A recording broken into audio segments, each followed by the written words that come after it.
செம்ம டேஸ்டா peanut பட்டர்ல fudge எப்படி செய்யறதுன்னு பார்க்கலாமா?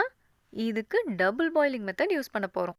தண்ணிய கொதிக்க வைங்க. அதுக்கு மேல பாத்திரம் வைங்க. இதுல 1/2 கப் ஒயிட் சாக்லேட் சிப்ஸ் சேருங்க. இதுல 1/4 கப் பீனட் பட்டரும் 1/4 கப் கண்டன்ஸ் மில்க்கும் சேர்த்து கிளற ஆரம்பிங்க. இது நல்லா உருகி ஒன்னோட ஒண்ணு சேர்ந்ததும் இன்னொரு 1/4 கப் பீனட் பட்டரையும் சேர்த்து கிளறுங்க. ஒரு 2-3 நிமிஷம் நல்லா கலந்து விட்டு கிளறிட்டே வந்தீங்கன்னா திக்கா இந்த மாதிரி ஆயிடும். இந்த ஸ்டேஜ்ல ஒரு பாத்திரத்துல பட்டர் பேப்பர் போட்டு அதுல இத போட்டு நல்லா சமம் பண்ணி ஆற விடுங்க. இது ஆறதுக்குள்ள அதே டபுள் பாயிலிங் மெத்தட்ல ஒரு 1/2 கப் சாக்லேட் சிப்ஸை உருக்கிக்கலாம். இந்த சாக்லேட் சிப்ஸோட நம்ம 1/4 கப் அளவுக்கு கண்டன்ஸ் மில்க் சேர்க்க போறோம். ஒரு ஸ்பூனா சேர்த்து கிளறிட்டே வாங்க. ஒரு ஸ்டேஜ்ல இந்த மாதிரி ஆயிடும். இந்த சாக்லேட் சிரப்பை அப்படியே நம்ம செஞ்சு வச்சிருக்கிற ஃபட்ஜ் மேல ஊத்துங்க.